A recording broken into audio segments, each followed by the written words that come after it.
Hi, everybody. I'm at camp right now, but I wanted to just say Happy Father's Day to everybody and Happy Father's Day to my dad. And I wanted to give you all an update about my grandma, my dad's mom. She went into the ER on Monday. I think it's the 15th or 14th. And she passed away on Saturday, June 20th. And I just want to let y'all know so y'all can pray for her, especially give prayers to my dad. But I also wanted to just say Happy Father's Day to all the fathers out there, and I want to say Happy Father's Day to my dad too. But I just wanted to give y'all I just wanted to let y'all know that I'm grateful for you. Happy Father's Day, and I hope you have a good Father's Day. And I hope that you get to see your kids. Bye. Don't let your background hold you back. Make it pay you back. Hey everyone, welcome to Background Check Podcast. This is a check-in, little short check-in where we believe your background shouldn't hold you back. It should pay you back. You saw Jessa on the little video. She's at camp, but she didn't want to not be a part of this check-in. So I asked her to give a short, brief update on mom. And so I just want to elaborate on that a little bit more. First of all, happy Father's Day. I hope you guys have enjoyed the two Father's Day episodes that we put out back to back with Sean Surface, where we go into a lot more detail and depth, about his son and that relationship. And then also with John and Guy Earl. Oh my gosh. Them in the studio together was hilarious. I hope you've enjoyed that. So, but I do want to give an update on mom. Those of you who know the last year or so, she has struggled with dementia, and it did get worse and worse. I don't believe she didn't die from dementia. I think her body was just failing over the years. She's had heart issues. She had a defibrillator, pacemaker, dual defibrillator and pacemaker. A lot of people just have one or the other. She had both. And so anyway, the last year or so, she's been in the hospital, rushing her to the hospital for ER, for either dehydration, passing out, forgetting to take meds, different things. My nephew living with her helped out with all that. So, she was in the hospital a lot less from forgetting to take her meds and eating. But as an 83-year-old amazing woman of God, who just, I think her body was saying, and in her mind, actually, she was texting me all the time, man, I wish I could just go see Pop and be reunited with Pop. And her body was just failing. But the one thing that kept her going was that defibrillator and pacemaker. No matter what happened physically in her life, that defibrillator and pacemaker continued to do its job. And its job was to save my mom's life. There was a few times in the last 10 years while she's had that in her body that she went into VFib, which is the life-threatening, not like AFib where you can live with that, but VFib is you were going to die. And that thing brought her back to life and then paced her heart out. So Monday night, June 15th,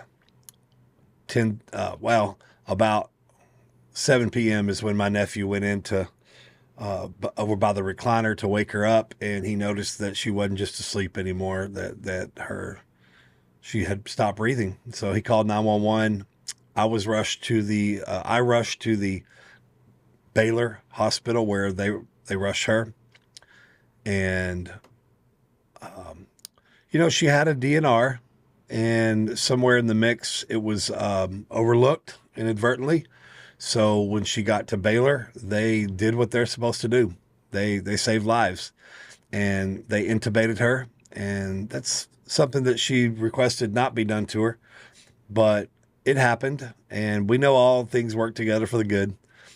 But that first night, Monday night, all night, Tuesday, I was up there with her. Skylar, my niece, came up and hung out with me for a couple hours.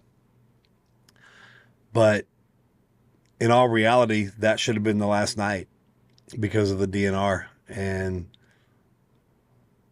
I'm kind of glad it wasn't, because what happened after that, this whole past week would not have happened. So they put her in ICU Tuesday morning early, and throughout the week, she has just laid there. We found out she did have a stroke for sure. She had a stroke, happened on the right side of her brain, and was told that because of where it happened, it would have affected her vision as well.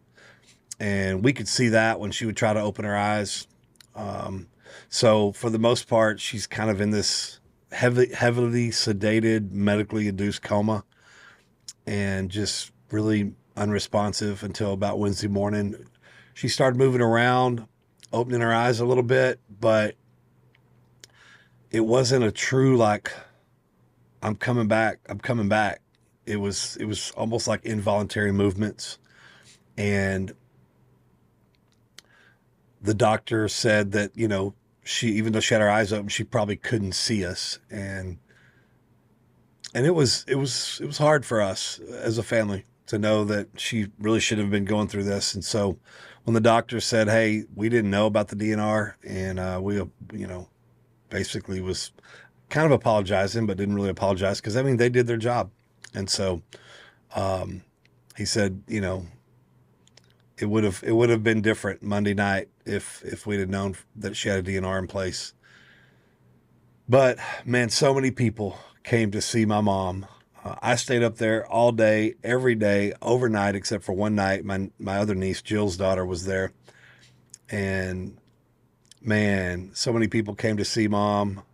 One of my friends, Reggie, we were locked up together 20 years ago. We were 21 years ago. We were locked up together. He was at my wedding, and he came up to see her. Some of mom's best friends came to see her. Some of my best friends came to see her. So it was, but it was Thursday morning. The doctor looked at me and said, she's going backwards. There's really not a whole lot we can do. We can't bring her we can't take the tubes out and hope that she's going to come back alive, because she has to start, when they say, "Jane, can you squeeze my finger? Can you wiggle your toes?" She wasn't doing any of that. Even when they brought her off the sedation medicine and all that, it was almost like she just wasn't there. And so I like to describe it as, man, there was like part of her has got her hand in heaven with my dad, and part of her is trying to stay down here on earth. But her body, I mean, 83 years old, she lived a good life. She fought the good fight, ran the race well, and she raised four amazing kids. Has another amazing kid that she didn't raise, but he's awesome too. And so it was time. It was time. And the doctor looked and said, "There's nothing else we can do." So Thursday night, we gathered all the family around her, and they began to take her off all the machines keeping her alive, including the defibrillator and pacemaker. And because what was going to happen at that point, no matter what, she was always going to have a heartbeat because of that defibrillator and pacemaker. And even if she wasn't breathing. And so they said, well, at this point, there's nothing else we can do. And so they suggested that we go with option 2, which at that point was to remove all life support from her at her wish, at her request. So we did that Thursday night, and she hung on Friday, which is when a couple more people came to see her. And then Friday night, it was me, my 2 sisters, and a good friend, Lisa, was all up there about 11 until 11 p.m. And I could tell my sisters needed the rest. And I said, "Why don't y'all go home, get some rest. I'm going to be up here." And so I kind of laid down. At about 3 a.m., they came in and said, "Hey, we're going to move her to our inpatient hospice wing." And so I said, "Okay." So we get over there, or we're headed over there, and my sisters and I were talking. We were like, "Man, I wonder if she's hanging on because we're just all coming to see her. We're all talking, and there's just a reason to hang around. I wonder what would happen if we weren't." And so we transfer over to the inpatient hospice care wing, and it was a little different atmosphere. There were no monitors. There was no beeping. There was nothing. It was a little more peaceful. And so I had music playing. She loved the old hymns. I had that playing real softly, and then I about 4 a.m. I got settled in, laid down, and I got up a couple times to go to the restroom because I've had a lot of coffee and not much sleep, so I was going to the restroom a lot. And at about 6:15, I got up to the restroom, checked on her, she was breathing, and about 6:50, the nurse came in, and he was about to leave, so he's doing his last check, and she was breathing. And then about 7:15, I just woke up, and I just, because I'm a creature of habit, I went to the restroom, but I didn't really need to go to the restroom because I just got up to use the restroom. But I looked over at mom, and she looked a little different, and so I went over there, and I saw that the little heartbeat that we were watching wasn't there. I felt her; she wasn't breathing. So I went and got the nursing staff, and I said, I don't, the nurse, Craig, said, I just came in and saw her. I said, I know, I heard you come in about 6:50. So somewhere between 6:50 and 7:15, she went to be with Jesus, but they had to make the call, and they made the call at 7:20. And so they pronounced her dead. And at that time, It Is Well was playing on the playlist. So that was cool. And their protocol is once there's a death, they have the chaplain come up and talk. So I got to meet Chaplain Aaron Mitchell. And the neatest thing about it, guys and gals, man, is God knows what you need in the moment and what you need. And God knows I'm all about humor. I love to find the humor even in the dark moments of my life. I love to, because the joy of the Lord is our strength. And I asked the chaplain, I said, hey, where are you from, chap? He goes, oh, well, I'm from Pennsylvania. I said, oh, really? Okay. I said, what part? He goes, well, just outside of Pittsburgh. It's like, come on. I said, are you Steeler Nation like me? He goes, well, no, I'm actually Philadelphia Eagles. I'm like, yes, as long as you're not a Cowboy fan. And so we spent, I don't know, 15 minutes in the presence of God just hating on the Dallas Cowboys. Oh, it was a great moment. But anyway, so he left, and I began texting everybody and letting everybody know what's going on. And my mom did not suffer. I'm a light sleeper, so I would have heard if she was coughing or choking or something, and she just peacefully went to the song It Is Well. And it's pretty neat. Saturday, I got a 3-hour nap. And of course, we had breakfast Bible study the next morning. So and it's Father's Day. So I was like, do I need to go? And I asked my wife, I said, can I go? I said, I think my mom would want me to be at breakfast Bible study. We're going to church no matter what. So I went up to breakfast Bible study. My mom loves the old hymns, all of them, every single one of them. And I found this couple that sang some hymns, and I love their version of the hymns. So I'm getting the breakfast tacos. I'm going to the donut shop, and I don't know if I've ever told you guys this, but the donut shop owners, they've been married like 52 years. They've had that donut shop for 40 something years. They're immigrants from, I think it was Vietnam and or South Korea, somewhere, one of those. I can't remember now, but cutest little couple ever. And they're Christians. And so I'm blaring on my playlist in the truck, Because He Lives. Because He lives, I can face tomorrow. Because He lives, all fear is gone. You know the song. I'm blaring it. So I get out, I go to the donut shop, and they listen to this Christian radio station every Sunday morning. I can hear the Christian music. And as I walk into the radio station at that moment is playing Because He Lives. And it's just one of those God wink moments, you know what I mean? And we get to breakfast Bible study, and breakfast Bible study was amazing. And in fact, we got to see Malcolm. Okay, I'm going to play a shout out for him in just a minute. But we honor my mom, we honor the fathers, we tell some dad jokes, and then we get to church. And one of my favorite things to do is pray. As an elder of Social Dallas, we go down there and pray for everybody during the middle of service. And man, I prayed for more people yesterday than I have in a long time. I don't know if they're just more people or whatever, but it was just really cool. But then Pastor Robert Sr., Pastor Robert's dad, stopped me and he goes, man, it's so amazing to see you going through what you're going through, praying for others, but you're not leaving here till I'm gonna pray for you. And so I thought that was really cool. And so during offering, Naya Cotton sings "It Is Well," and boy, it just had me in tears. Had me in tears.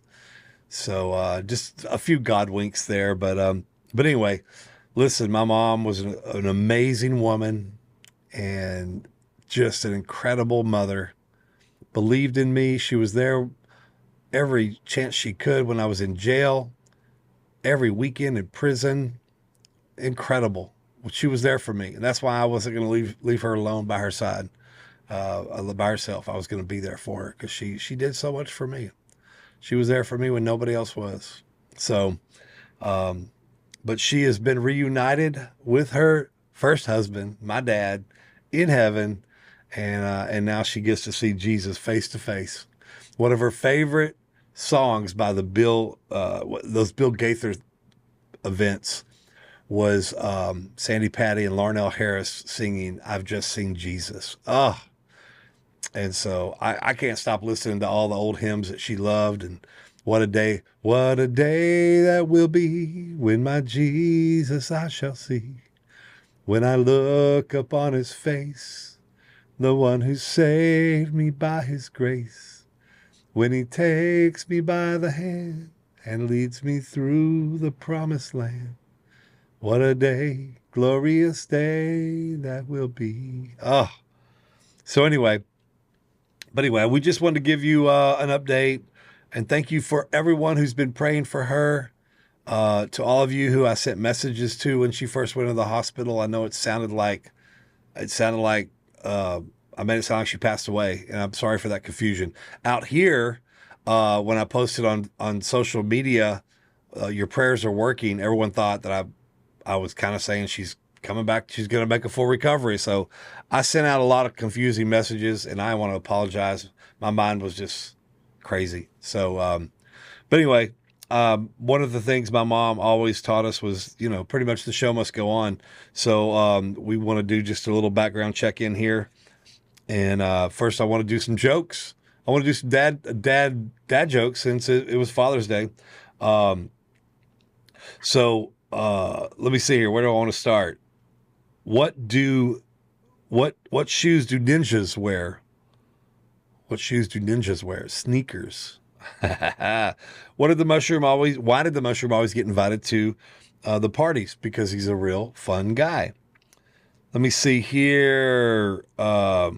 To the man who invented the number 0. Thanks for nothing. I love that one. I could go on and on about the virtues of underwear, but I'll be brief instead. That's funny. Let me see here. Why was the math book sad? Because it had too many problems. It had too many problems. I love that one. That's always a favorite. Let me see here. Yeah. Oh, one says, I said to my wife, your underwear is too tight and revealing. And she said, wear your own underwear then. That's pretty funny. I'm reading a book on anti-gravity. It's incredible. I can't put it down. All right. Let me see here. I want to say something about my buddy Michael White. And he works at the tag plant in Alabama, the Holman unit. And so he was featured in a magazine, like a corrections magazine. I think this is not the first time, but Less Than the Least Ministries gave the David Gunter Award, Heart of a Servant Award, to Michael White. And they put it in their corrections magazine. And I want to show you a picture of it right there. We're proud to recognize Michael White for his receiving of the David Gunter Heart of a Servant Award, and presented by Less Than the Least Ministries to individuals such as inmates who exemplify a spirit of service within their prison units for their dedication to serving others. And so yeah, congratulations, Michael. and for making the magazine and all that, winning this award. So let me see here. Where do I want to go? Where do I want to go? First of all, I want to tell you, I tried my hand at creating a Forgiven Felons anthem song through AI. And so I want to play that for you now.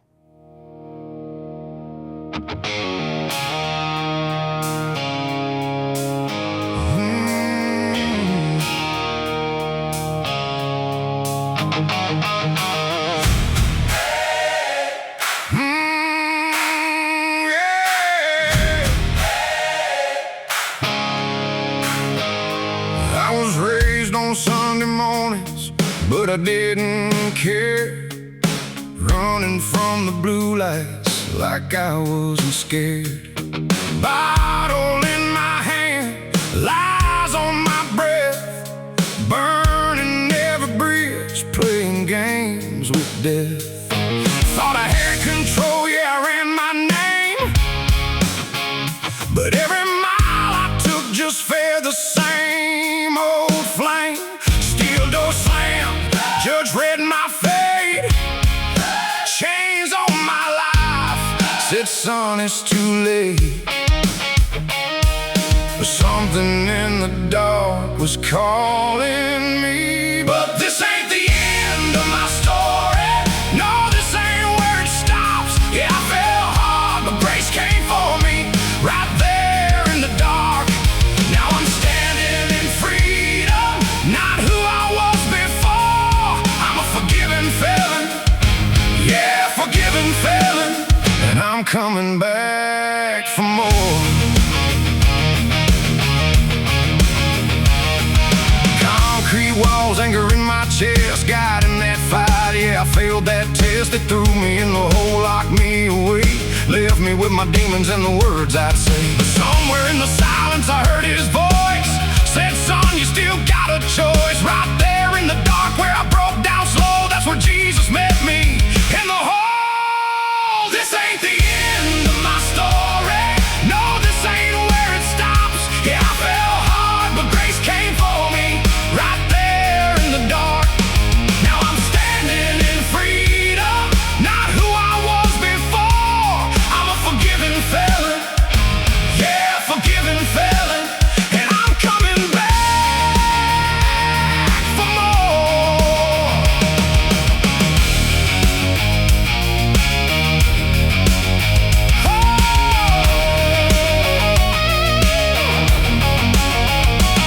Now I'm walking back through them same iron gates, not in chains, but carrying faith from Dallas to Missouri, from states to the world. Men and women rise, every boy, every girl. Yeah, we've all got a past, yeah, we've all been there, but we're covered in mercy, we're breathing fresh air from prison. Y'all's the puppets, hear the calling tone, forgiven felons worldwide, we're coming home. You can lock the cell, but you can't lock grace. You can mark my file, but he changed my name.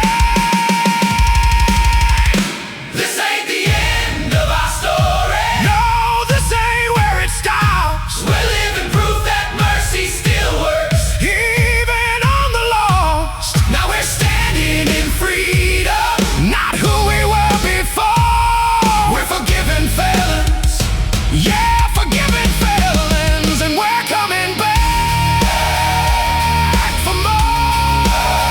Forgiven felons, forgiven felons. This ain't the end. We're coming back. We're coming back. We're coming back. We're coming back. Forgiven felons worldwide.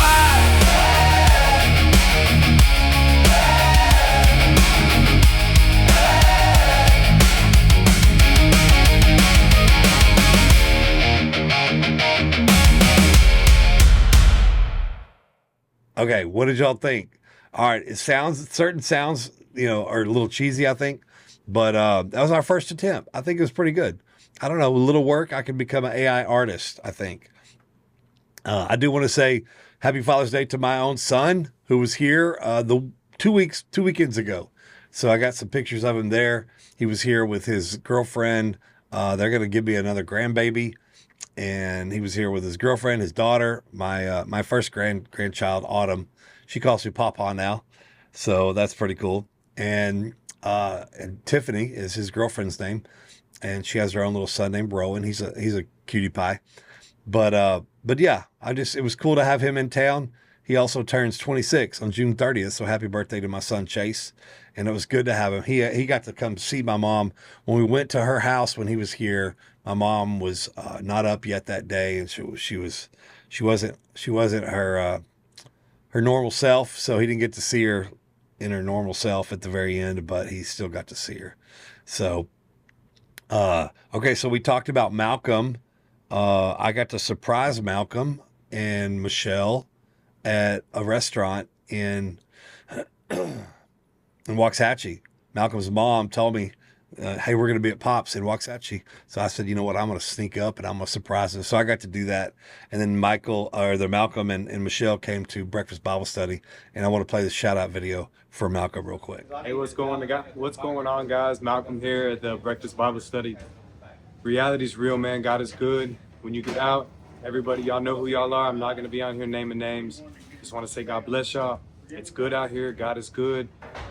Utilize the time that you have right now to hold on, to keep a proper perspective, and to just grow in your faith. If you don't know Christ and you know the ones I'm talking to, make that decision. We love you. God bless y'all. Show you guys. All right, so it's really cool getting to know Malcolm. Malcolm wrote a book, a 40-day devotional with the Psalms, and I actually went through that book, and so that's pretty cool.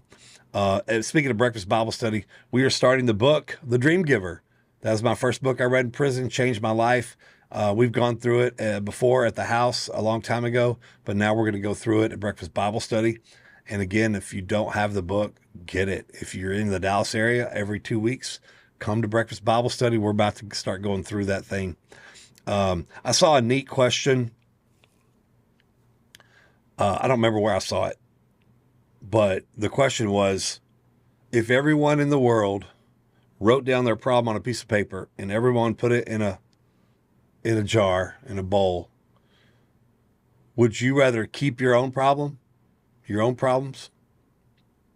or risk it and go into that bowl and grab another problem? And I thought to myself, wow. Because I know some people ain't got that many, they ain't got that many or that hard of problems. So, you know, I just wonder, you know, I don't know. I'd probably keep mine. Even losing my mom this week, I'd probably keep my own problems.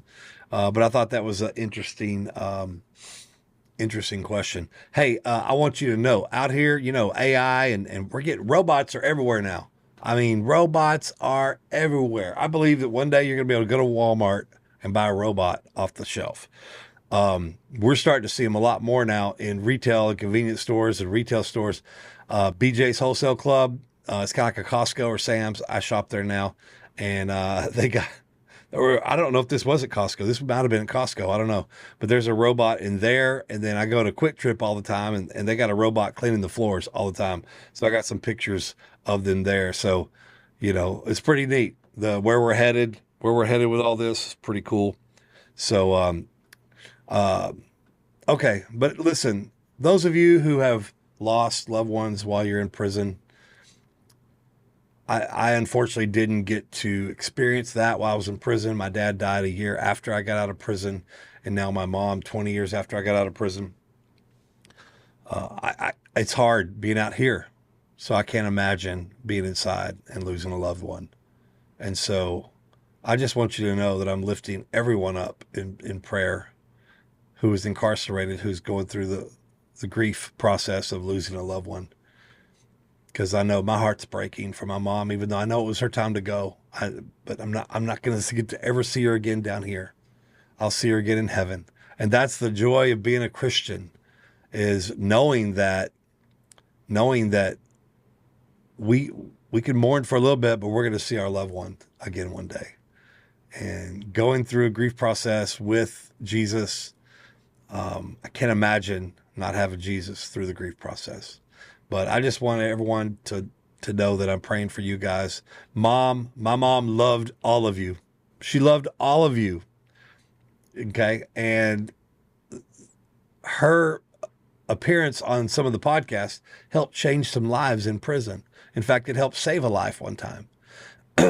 Got a letter from an inmate in Arizona back early on the audio only podcast, and he said, "Man, it was your Mother's Day episode where she came on there, and the words she said changed the atmosphere in my cell where I was about to kill myself. And the words she said changed the trajectory of my life." And that was incredible. That was about the time where we were going to phase out the podcast and go back into the prisons. But we decided, because of that letter, to keep going. And so, yeah, my mom was incredible. I love her. I'm going to miss her. I'm going to miss her. I'm going to miss my mom. But she loved y'all. She loved y'all so much. She loved Forgiven Felons. Most of the Forgiven Felons out here called her Mama Gum.